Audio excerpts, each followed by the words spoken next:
Good morning, good evening, good night, wherever you are. Welcome back to Edessa, the Dark Crusade. And this particular scene, uh, this night, Garland has received a note from a king that he met a few weeks back, known as Johanna. Arriving at a humble household, as the direction given from the letter, Garland begins to kind of scan the area to see if he sees any sign of Johanna or possibly any retainers that she has acquired over the years. If he has the note, the house that the note directs him to is newly purchased. It doesn't have a lot of signs of personalization yet, but there are a number of people who are dressed like if he watches long enough from the shadows, he'll see a number of people also in basically monastic garments, nuns, monks, coming and going. So it's pretty safe to guess that this is indeed her residence. And if he goes to the door, he will be greeted by a porter and brought inside. All right. And that he would accept the porter's invitation as he walks in and simply asks, where should I wait until she arrives? Please wait here. I'm sure she'll be along shortly. He simply rests his back on a wall and he just waits. Um, and she is indeed along very quickly, as though she were expecting him, and doesn't intend to keep him waiting. Um, the lights here are dim. It's kind of like the whole place just isn't very well lit. The carpets underfoot are thick and muffle the sounds. And in general, it seems very much a place of peace and contemplation. But she comes hurrying towards you, and her smile is genuine when she spots you. Garland, good evening. Evening. Please.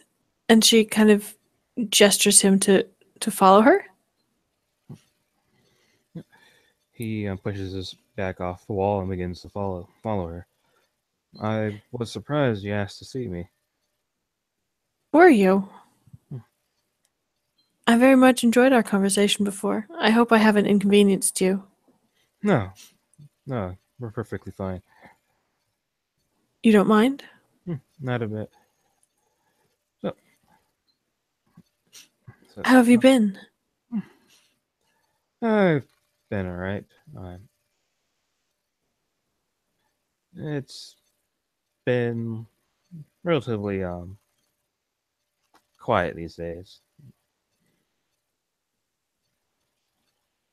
She nods and glances back at him and smiles. In a good way, I hope. Well, yeah, nothing too out of the ordinary right now. Good. Though you do strike me as someone who likes a little excitement in his life. Never hurts. She's going to lead him back to a back room that it has kind of the bare bones looks of a study that hasn't been set up yet. There's a writing desk um, with what's very clearly a quill and an ink pot on it. Um, really, there's very little furniture in the room yet, but you kind of can feel the room taking shape already. There's a few chairs, and they are heavy and ornate and very well made. There's a fire in the fireplace, but it's banked way down, so it's just barely coals. And again, the lights are very dim. Um, if he's paying attention, he might see that in Johanna's faint shadow, it kind of lashes and curls independently as he noticed at Elysium. But she will gesture him to a seat near the fire and take the other one. He sits and just kind of scans the room a bit, just taking it in.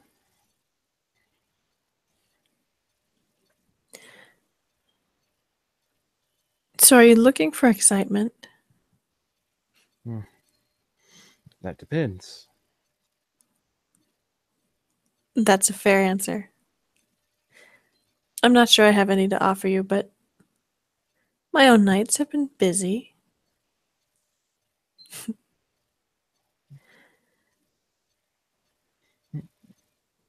Eh, He nods. So, how may I assist you with your busy nights then? No, well, perhaps. Are you good with a sword? I I can use one, yeah. Hmm. I have need of strong people that I can trust. I was attacked a few nights back by a strange old lady. Have you heard the tale? He kind of has a mild frown on his face. Strange old lady. Mm-hmm. Stranger than I ever imagined. I thought perhaps she was a Cappadocian when I first ran into her. She had the deathly pallor of one of our kind, and the cold hands. But her servants, her sons, she said, their pallor was even worse, and their eyes were a strange silver. And when they got further away from her, they began to stumble and fall, and almost as though they lost the use of their limbs. She invited me to dinner, and when I took her up on her invitation, she tried to kill me. And Garden starts to nod knowingly and says, "Ah, so that was Madeline was referring to." So you have heard this story. Not Madeline was there. not completely. She just told me that she was attacked at a dinner party. Yes, that is in fact exactly what happened. Mhm. The sheriff hunts for the Lady of Rot now. There seems to be a lot of ladies in this city that need to be hunted down. Really? There, there's that one. There's a one that apparently has shown herself in the middle of one of my own endeavors. And there's the one that Sir Ulrich is chasing. Shown herself in the middle of your endeavors. What has happened? There was, when me and some compatriots were investigating some attacks, there was a woman, a Canaanite. I think she might have been Shimei through the visions of one of the other Shimeis amongst us, and she had some type of creature. It was able to obscure itself even though it was directly contacting with us. It was very large, very strong, very resilient, and it had wings that were functional. That sounds terrifying. Hmm. We don't know much of what it was, but it was able to fly off with the woman, and we haven't been able to find it since then. How interesting. So maybe not as quiet as I thought. That sounds like enough to keep you very busy. Only momentarily. I've had other things to keep myself occupied. Such as? Um, let's just call it rehabilitation. Interesting. You've piqued my curiosity, I admit. Are you rehabilitating yourself or another? It's for me. Are you unwell? Yeah, it depends on who's observing me. Would it be rude of me to pry? Hmm. I'm fascinated by what you're not saying. I was given the task to be the sheriff's, I guess not an official capacity, squire. So I've been training many, many nights in the ways of the knighthood. I see. She's going. Oops, I forgot to set up a dice roller. She's going to need to roll some manipulations. Subterfuge. Where's the. Where'd it go? There it is. Okay. Is dice roller 1 okay? Yeah. What's the name of the scene? I didn't think of one yet. Fair enough. I'll just call it Johanna and Garland.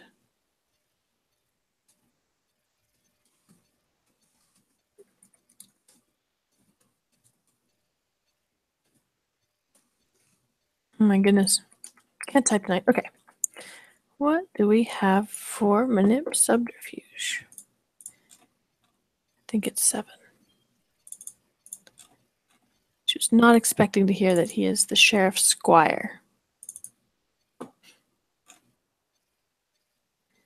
He did say not in an official capacity, so it's nothing. Sure.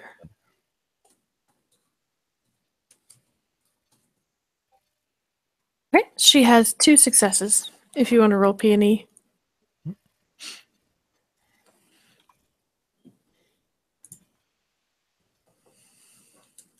He has to as well, so defender wins. Okay. Perfect.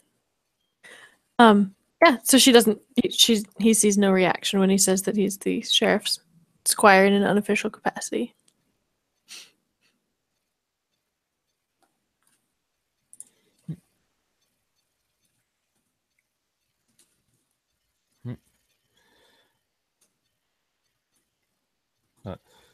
He looks over to Johanna. So he says, "So that explains why you didn't need mortals if you simply had a, let's just say, an unfortunate social problem."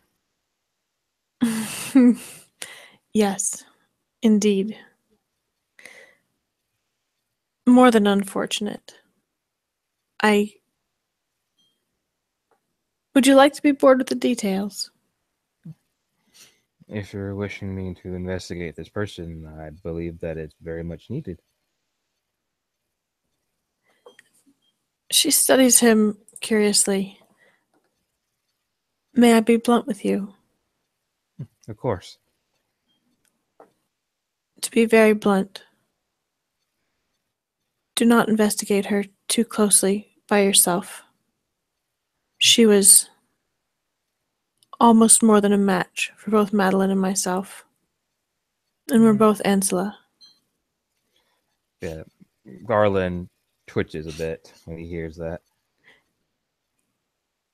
She invited us to eat with her. And when we were seated, she was served human flesh and began to eat it in front of us. She told a wild tale of creating hordes of the crazed dead to tear down Jerusalem stone from stone. And when she attacked us with her helpers, they bore knives that called to our souls. It was nothing I've.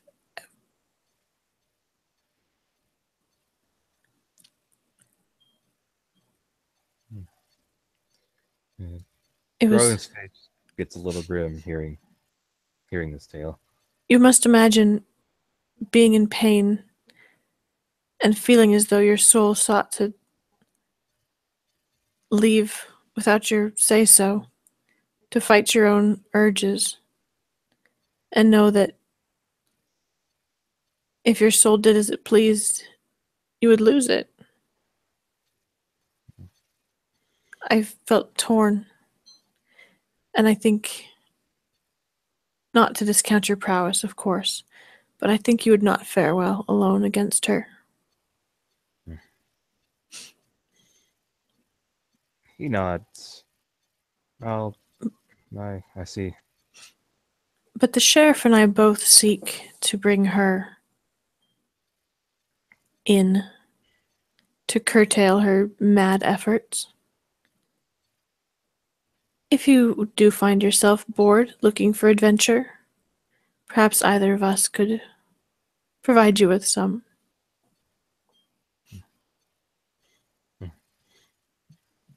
And so again, he nods. I will try to do my best. May I ask, tell me about the sheriff. I don't know him well. Hmm. He seems to be a man hmm, of of good nature and, let's say, propriety. He comes from some land referred to, and it sounds a little awkward. I said Germany. So,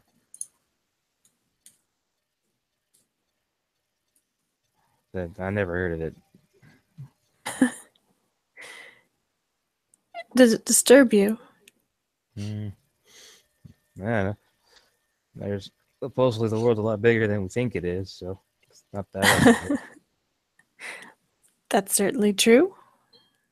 There's a lot of world to experience.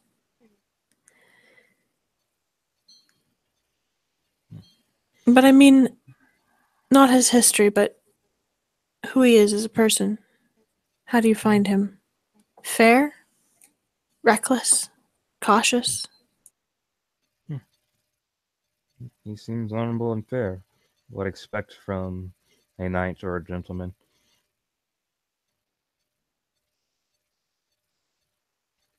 And do you like him? I haven't had a reason to dislike him yet, A very courteous answer.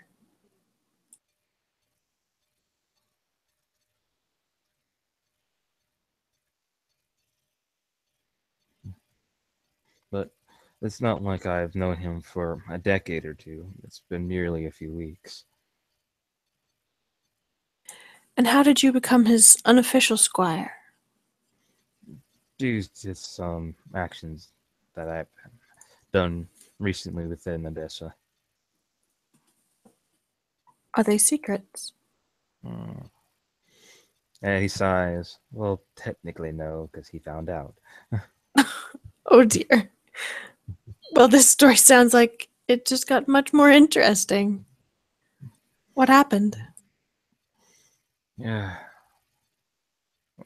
there was a party on Secedites, like, um, maybe a month or so back. It was an open invitation. I happened to be there,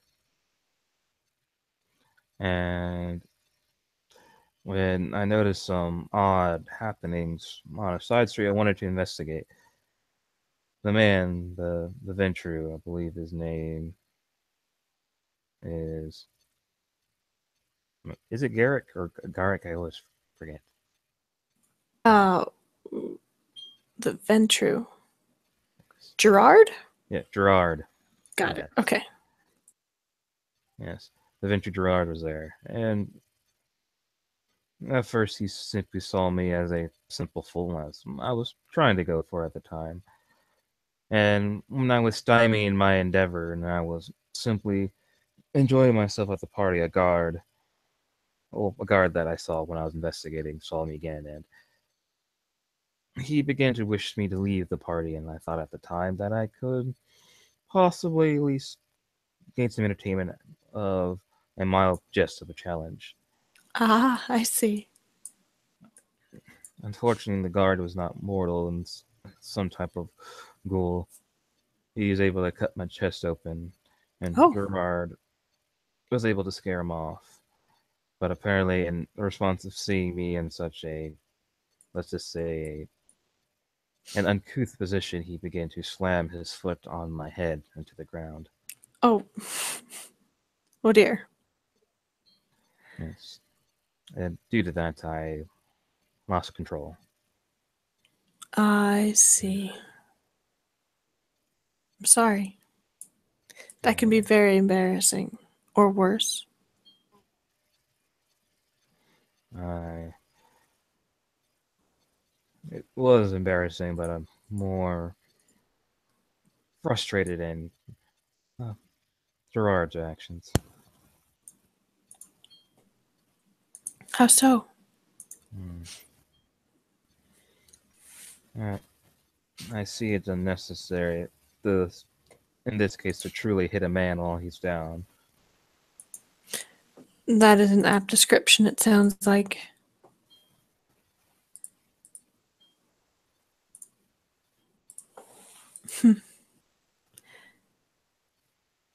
I take it you hold yourself to a higher standard then. I try to. Interesting. You seem to me to be a man of strong morals, no? Hmm. I have my regulations, but I couldn't honestly say that. Really? Really? I I've misjudged you. I am a thief. I see. I see. I think perhaps it is not that there is not a line, it's simply in a different place than I expected. Does that sound fair? Yes.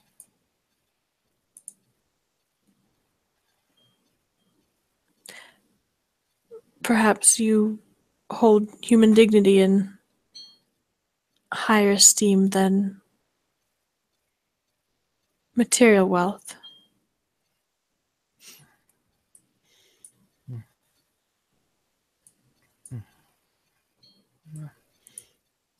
He kind of pauses at that. And he responds, I simply do what it needs to be done to survive. I try not to lose my way in doing so. The nights can be very fraught when you're young, particularly if your sire is elsewhere.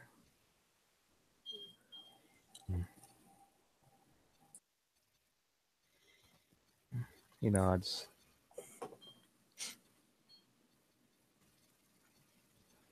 I think you are also a proud man.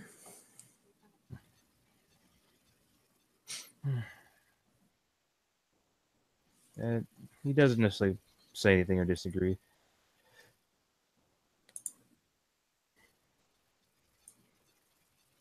Which makes it even more difficult, no? To struggle through finding one's way.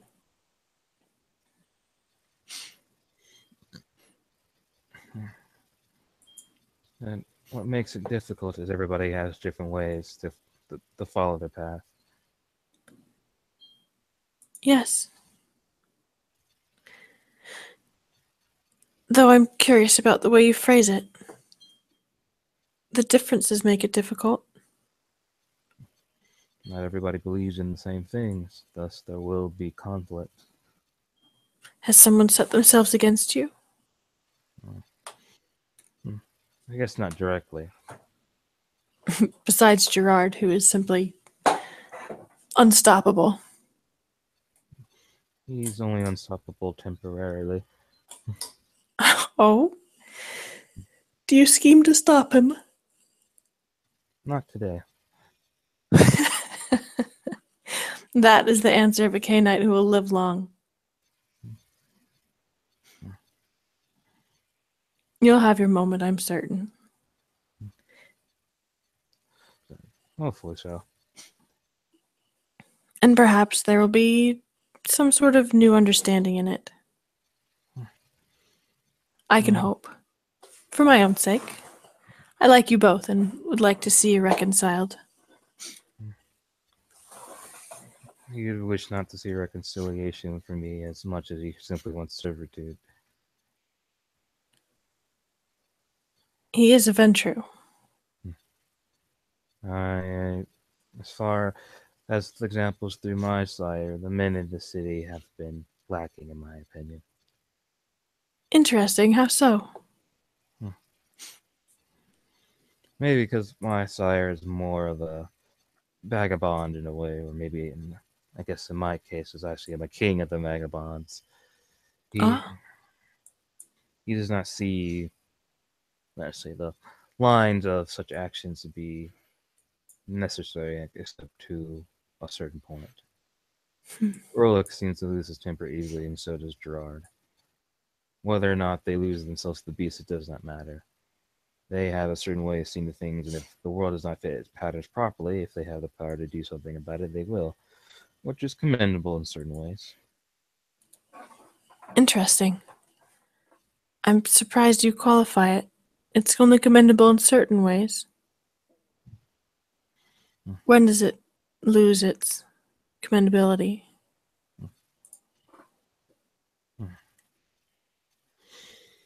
Let's just say this: what is the point of saving a man that has been brought low, only to simply put down the man again?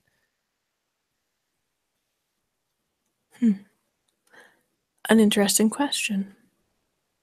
Though I suppose it probably depends on what you have saved him from. For instance, Madeline quite frankly saved my life when we were attacked by the servants of the Lady of Rot.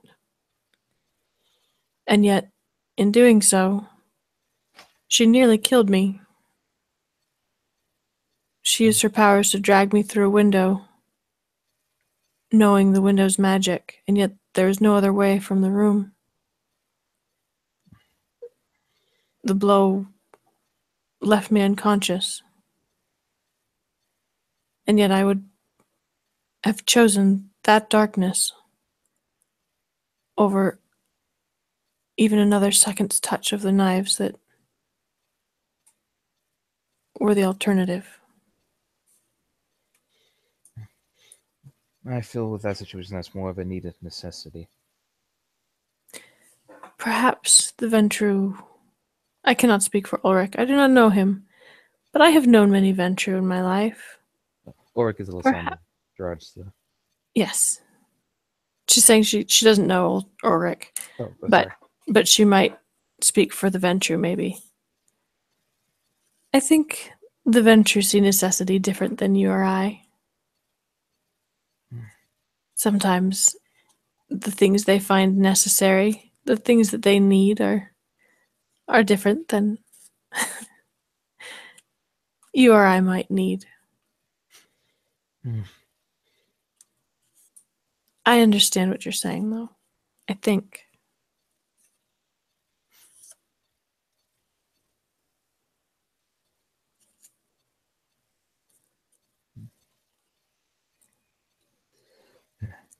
Yeah. So I see. Have I offended you? No, so you did nothing wrong. It's merely a thing between me and Gerard. I understand. I very much hope that you can be reconciled at some point after you've had your revenge or your whatever it is that you need.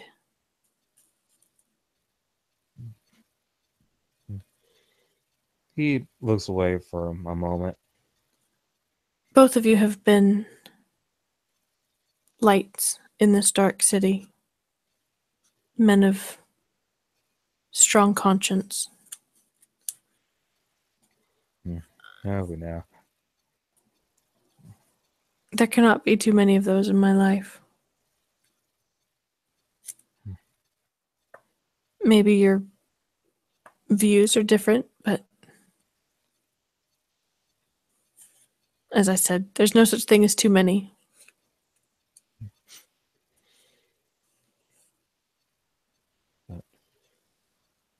But Lady Johanna, this woman of rot, what do you wish for me to do about her? She gives you a thoughtful look and then kind of turns away a little and shakes her head. I would not like to put you in any sort of situation where Your relationship with the sheriff might be compromised. He seeks the Lady of Rot himself, and of course, I am certain that he has the wherewithal to handle the problem. I would not like to call attention to any of his faults. And yet I think that perhaps he approaches the situation different than I would prefer to.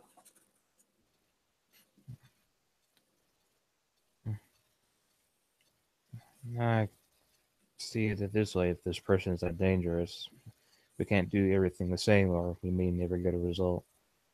Well said. You're not wrong. And if he destroys her, it will be for the best. I'm certain.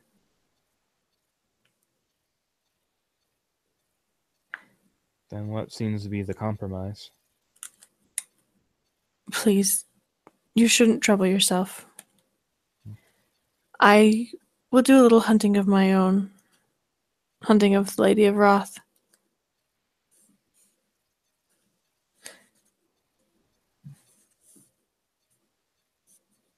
But it should not trouble you or the sheriff. I would appreciate your discretion, of course. If you failed to mention this conversation to the sheriff, I would be grateful. I do not want him to think that I doubt his abilities.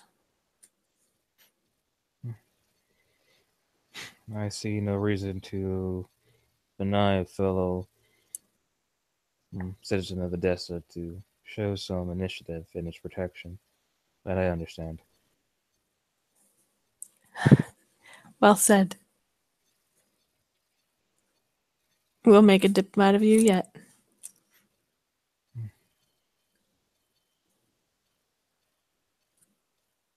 Thank you. You're welcome. Sometimes it's difficult in Canite society not to offer offense, particularly when you're new in a town and do not know whose toes you might be stepping on. You spoke with Madeline. Yes, I was traveling through the racks and I happened to run into her. And how do you find her? She seems to be a very special type of woman. Special. How so? She's different from the most that I've interacted with. As a woman or as a Canite? Or both?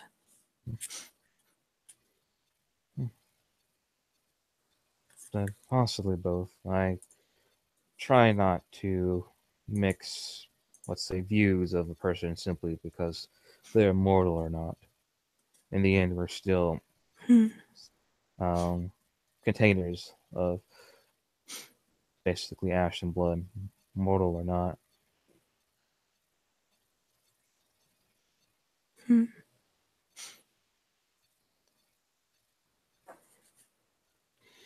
Fair enough. I suppose I meant more along the lines of when you say she's different from most women. Well, tell me more. I'm interested to hear your thoughts. She doesn't seem to, best way to put it, draw lines. She doesn't necessarily care about divisions in class or even necessarily ability. She seems to care more about the more intellectual side of interactions. Ah, well said. Very well said. I've also found her so. A And scholar with a certain impish curiosity to her.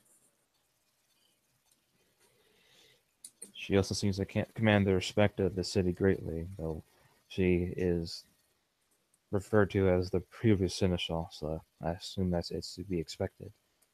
But even then, gaining such a title and rank is still quite an accomplishment. Indeed. And from what I understand, she was still neonate when she gained that title.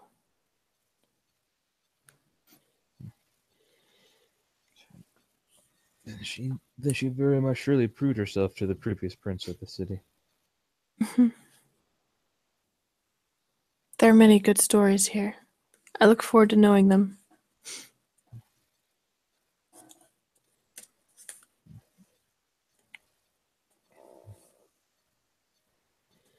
She also seems to have a interesting viewpoint of the world.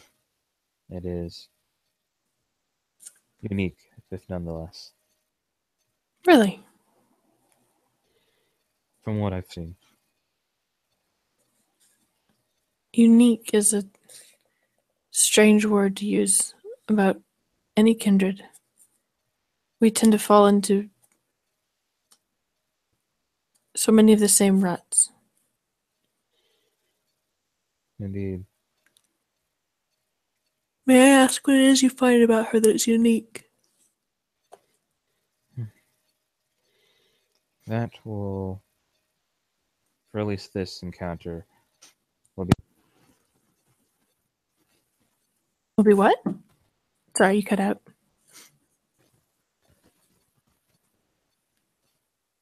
Oh, I think my internet's fucking up.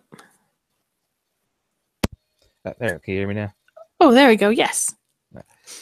He said that that information is seems to be more of a private matter. Oh, I apologize. No, it's fine. I feel that if this particular viewpoint of her can only be experienced, not told. Well, now you certainly have my curiosity. I look forward to knowing her better. Perhaps I will experience it for myself.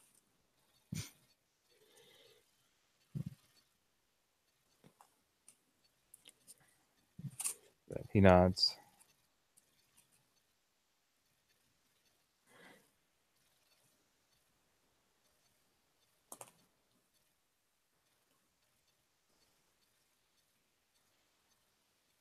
Do you find her moral?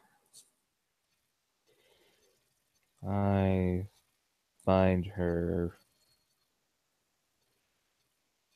practical, it seems.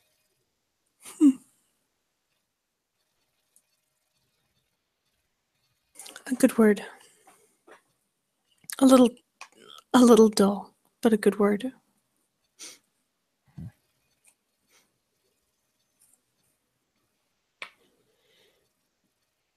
But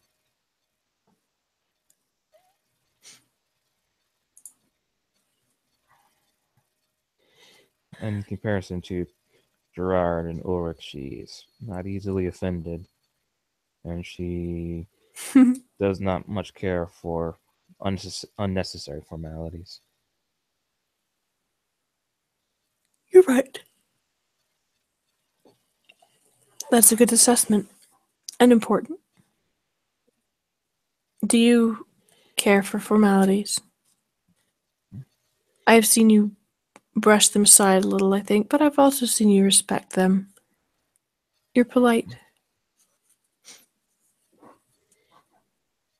It depends on the company. Oh, Uh, my master taught me the ways of etiquette, but he himself, depending on really sometimes the day, he could care less for such things. I see.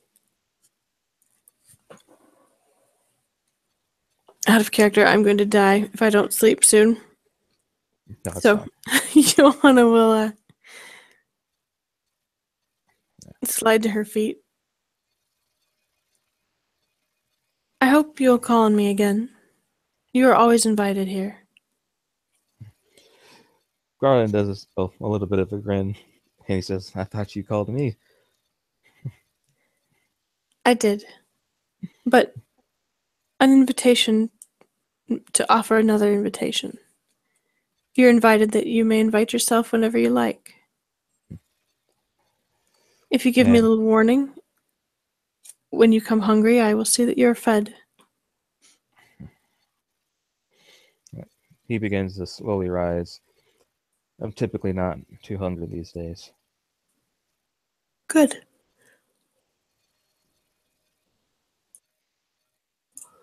but I thank you for the offer. And he does a bow. She rises to her feet and offers him a very gracious curtsy. Thank you. I enjoy our chats. So I do as well. And she will show him politely to the door, offering him a sign of benediction. She kind of sketches the cross, the points of the cross in the air, to bless him as he leaves. He um he nods his head slightly. Good evening, Miss Johanna. Good evening to you. Good hunting, and God go with you. So thank you. As he begins to leave Johanna's household.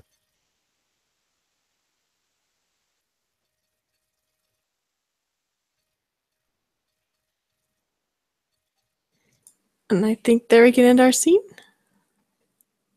Thank you, players, for playing. Thank you, watchers, for watching. Have a good morning, evening, or night.